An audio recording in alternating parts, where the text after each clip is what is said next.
One of the most common questions people ask us is, how much money will my retirement savings provide in income? Well, that really depends on several factors.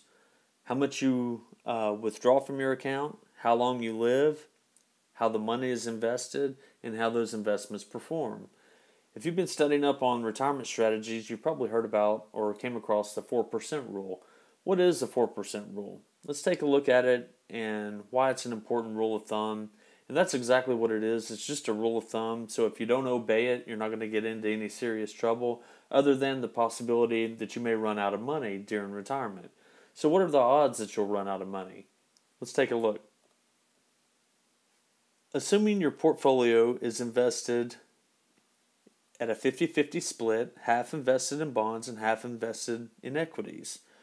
And this column represents your withdrawal rate. So the 4% rule, using the 4% rule, you would have a 95% chance of not outliving your money over a 25-year time horizon.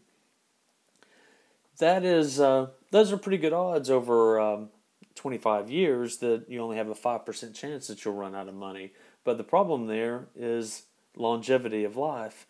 If you're 60 years old, that would only take you to 85 years old. So what happens after 85 years old? Those statistics go up drastically on how long that money would last.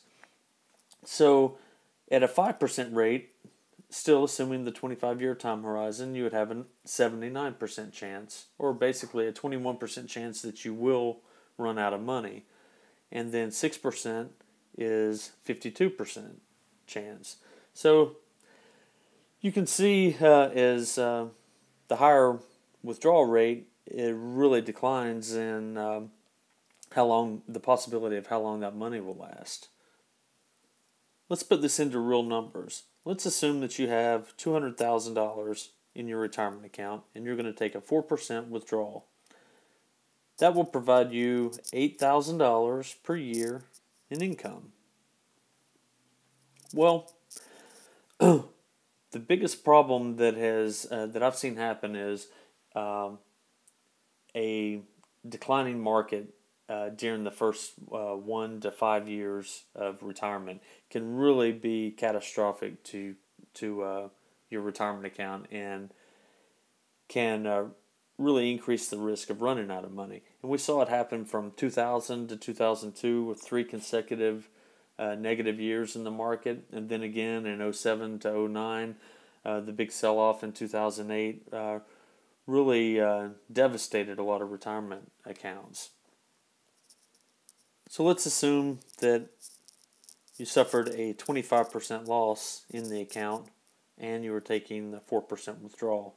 This would leave, after 1 year, $138,240 left in your retirement account. Well, one of two things has to happen here. You either need a 45% return the following year just to get back to your original principal of $200,000, or you have to start taking a lower income. So 4% of the 138 is going to be about $5,500. So your income has declined after 1 year of retirement of $2,500 per year. That's a substantial change in income. So that's why it's important to be taking your income, to have an income plan and be able to sustain the market gyrations, because it's not a matter of if it's going to happen, it's when it's going to happen.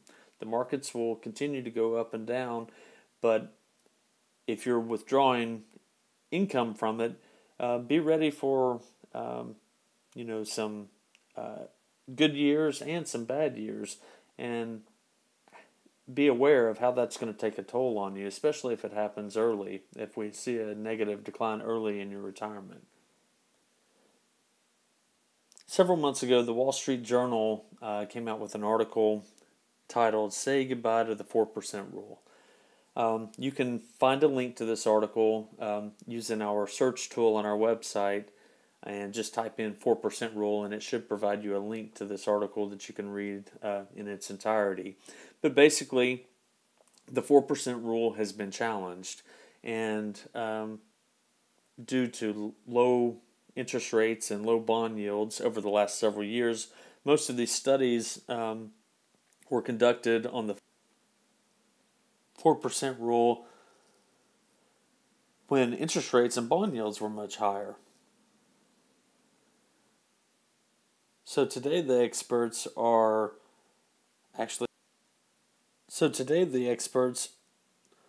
saying that it should be about a 2.5 to 3% withdrawal rate instead of a 4%, and obviously that just makes it even harder for retirees to generate income and worry about longevity. That's why an annuity could be a viable option depending on your circumstances, because annuities at age 60 will generally pay out starting at age 65 to 7% guaranteed income. And while it's in deferment, many of these income riders will also guarantee a set interest rate anywhere between 4 and 8, some even high as 10%. But that's not a true interest rate that you're accustomed to. That's an income rider rate. And we'll go over how those income rider rates actually work and how you can benefit from them in another video.